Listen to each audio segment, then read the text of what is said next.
Hello everyone, my name is Reza and welcome to another Unreal Engine tutorial.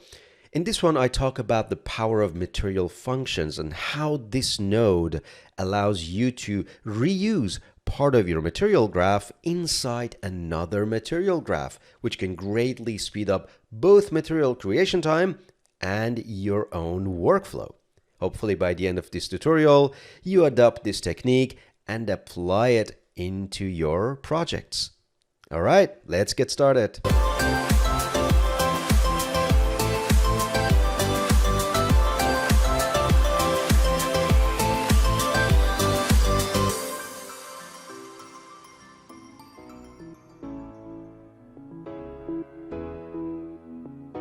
All right, let's go ahead and create the scene and prepare for our material functions. What I'm trying to do is to create a master material and produce an instance out of that master material so I can bring functions to use. So for the purpose of this video, I am just going to use the default blank page. Going to call this material functions, and starter pack can be on and off. It really doesn't matter. We go ahead and create. All right, fantastic. Let's go ahead and set up our hierarchy. So I am going to right click, create a folder, call that Reza, and within that we need two folders. One materials, and this folder will take care of the master materials, the instances, and all the material functions. And of course we're going to have another folder, and we call that one textures, so we can bring textures connected to our master material so we can bring functions to use. Let's get to it. I'm going to double click on the textures and bring in the textures that we have for this lesson. So let's have a look at them really quick, and if there's any adjustment needed, we can take care of that.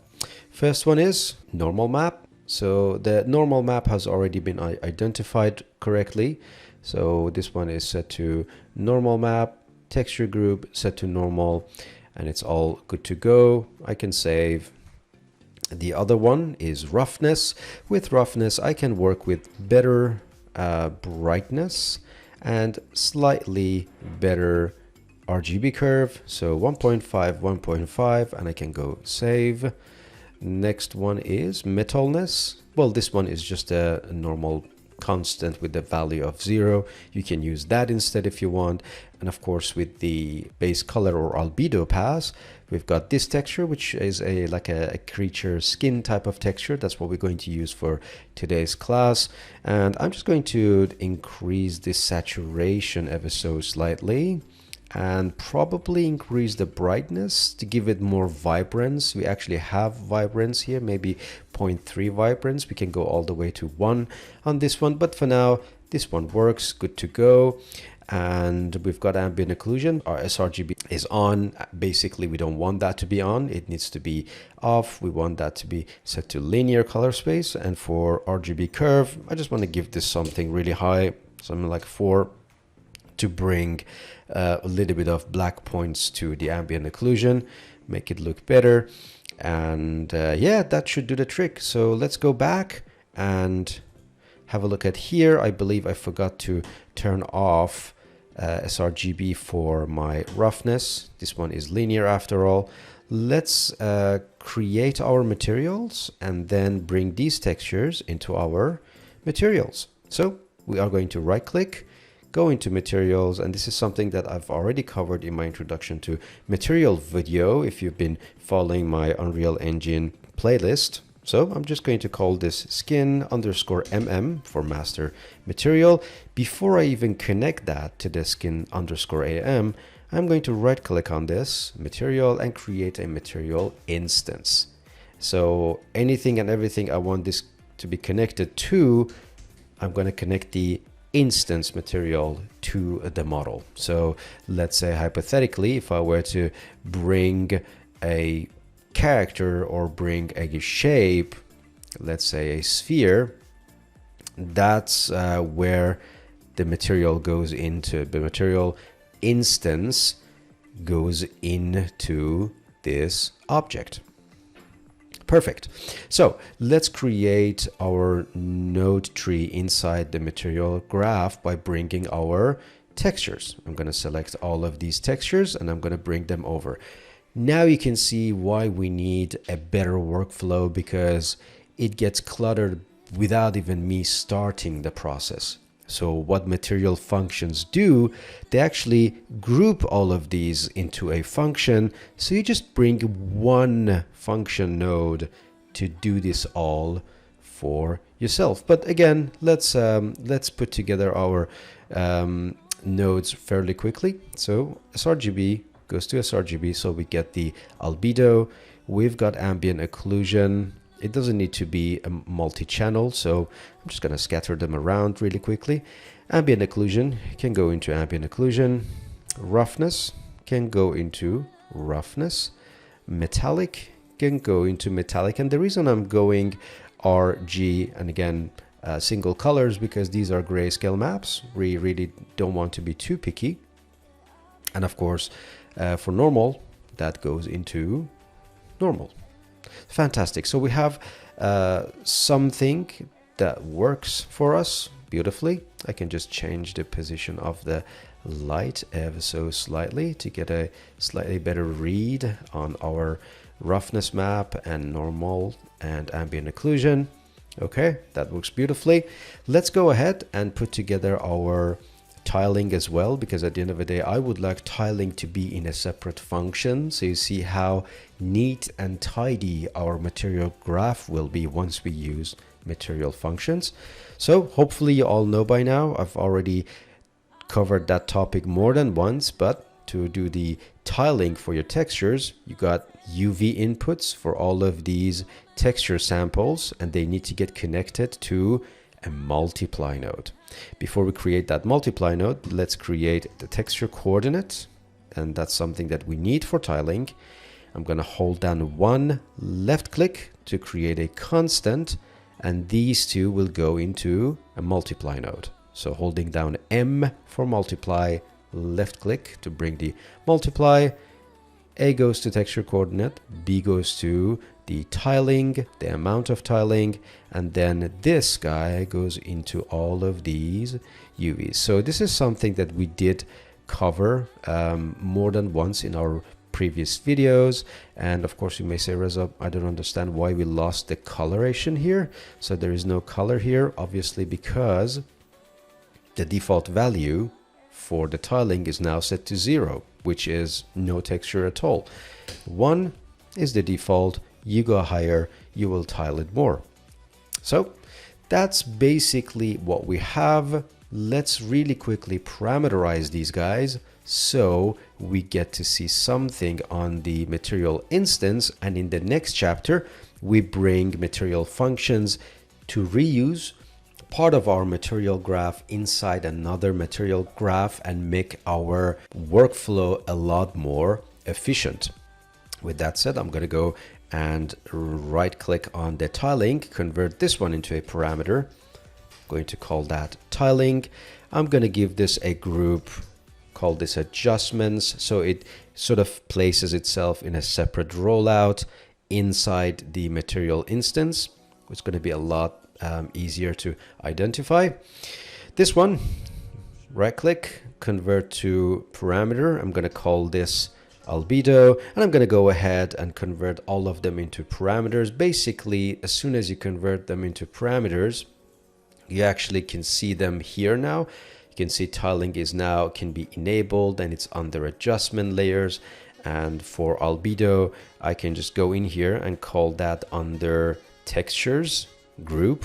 And if I save, now albedo is under textures rollout. As you can see, everything is nice and clear. I'm going to go ahead and just do the same thing for the rest of these nodes.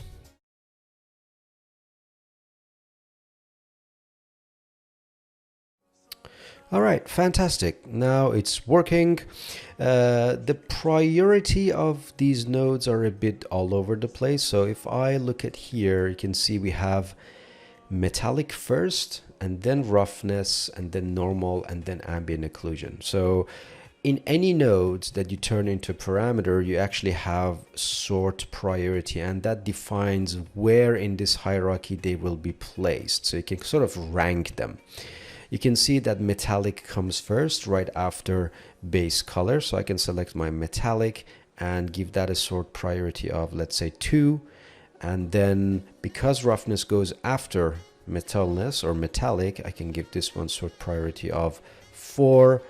And then we've got normal. So I'm going to give that one a sort priority of 6. And then we have ambient occlusion. We give that a sort priority of 8. Now that should hopefully sort out the sort priorities, so they're in a sort of the same location as you can see them in the master material, and we are all good to go. So let's go ahead into the next chapter and bring in functions to see how we can sort of condense everything into just 2 nodes in no time. All right, I'm going to start by creating a material function. Let's see how we can create a material function, because if I right click here, I just have material. I don't have material function. However, I have a material menu, and within that I have the same material node that I have here, and right underneath that I have a material function. Of course, I have material instance and we know how to create that, but let's go ahead and create material function. I'm going to create one material function for all the common attributes and one material function for texture adjustments. So I'm going to call that common attributes underscore MF for material function. And if I double click on it, I'm getting into a completely brand new material editor. It's some sort of a material graph, but the icon is different. It's kind of blue, and we've got an output resource. We don't have any material, master material node on it because it works as a middle person. So you basically give this material function an information and it will sort of encapsulate those information within that function and carries it around so you can reuse and repurpose them anytime you want. So let's see how this works. I am going to actually do something quite simple. I'm going to drag all of these, Control C, and I'm going to press Control V, bring all of these guys in here because we are actually going to use them. Just going to move this one up here. Now, we need one of these outputs per node. So I'm going to right click in here and I'm going to stop previewing node. It's just a waste of calculation. And I can copy and paste for any of these guys. We get one output. So one output goes here. I'm going to zoom in.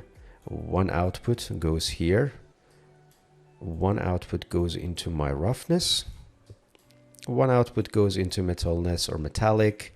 And one output goes to base color. We definitely need to name them because whatever you name these outputs will be the output channel of the function. So you kind of need to be sort of picky about it.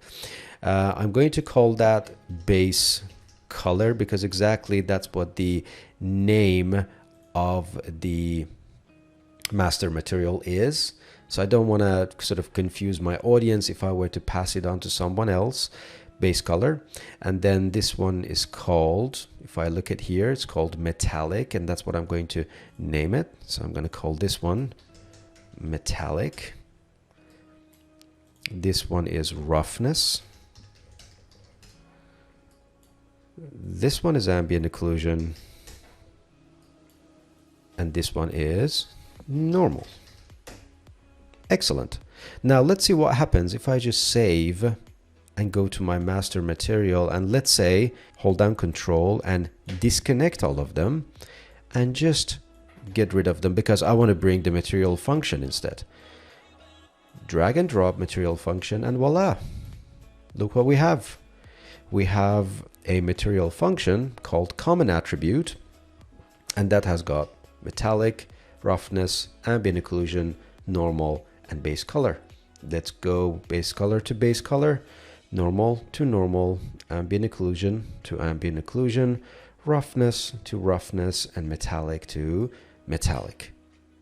That is the good stuff. That's what I'm talking about. Instead of having so many nodes lying around, you've got only one node to take care of. Fantastic. The only issue is it's a bit, I don't know, it's not quite organized. I mean, base color should be on the top, ideally. I'm being a bit too picky about it, you know, but it's really easy to sort this out. We've got sort priority here. So what you can do, you can go into sort priority for the base color and say, can you please go to the first one? Metallic is going to be the second one. I believe roughness is the third one. Normal is the fourth one. And ambient occlusion is the fifth one. So if I go ahead and save, go back, there you have it. It looks super tidy, super clean. Now what's going to happen in here? First of all, why don't we have any input here? Let's say I would like to connect this to a UV and I don't have that. That can be an issue. So first things first, I would like to put that also into a material function. So let's right click on it, go into materials, material function, and I'm going to call that texture adjustment underscore MF for material function. Bring that over and Control V, and let's connect that in. I'm going to call that UV. And again, I usually go and stop the previewing and collapse it and save it. Perfect. Let's bring it into our material function. We don't need these guys anymore. I'm just going to bring this material function and it's all good to go. But again, we run into the same problem. What is happening here? How can I connect material functions together? Well, we need to make very small adjustment into this common attribute material function by bringing an input node. You can see these guys are called inputs, and that's something that we don't have in this material function. What's the node for input parameter? It's called function input. Now, one thing that you kind of need to be careful about is this material input by default has got the input type of vector 3. With UVs, we deal with U and V. It's a vector 2 constant, not 3. So what you can do is to go in here and say function input vector 2 is what I want. Obviously, the name of the input is the name of the actual input that you see on the function. So again, you need to be picky about it. I'm going to call that UV because as soon as you see that input, you know that a UV node is going to be attached to this. Fantastic. And again, that can go into all of these UVs.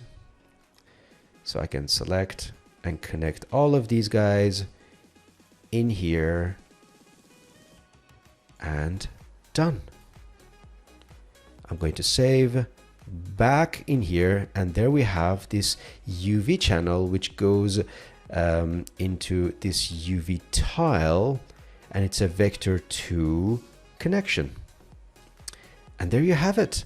The beauty of this workflow is if I go back to my material instance, you don't see a change. It's already there. You can go ahead and change the tiling the way that you want, 2, 5, 1, and you can go into metallic, change your texture, roughness, normal, ambient occlusion, and even your albedo. But this is something that you can repurpose and copy and paste from one project to another project, and the only thing you need to do is just to go to the actual common attribute and replace these textures with something else. So I've got the albedo set to this texture. I can just go in here and pick a completely different texture in no time at all. You change the nature of this material function with the right color set, with the right input and outputs, and all the namings are correct. So all you need to do is just to go in this function and change the maps, and you're good to go. I hope you found this video useful and use material functions more in your projects. I love them. Unreal Engine also has got lots of presets as functions that you can use to help you with the efficiency and with your workflow. But of course, you can always create your own functions and repurpose them in your own projects. Thank you very much for tuning in, and thank you very much for all of your support. Until the next video, see you guys later.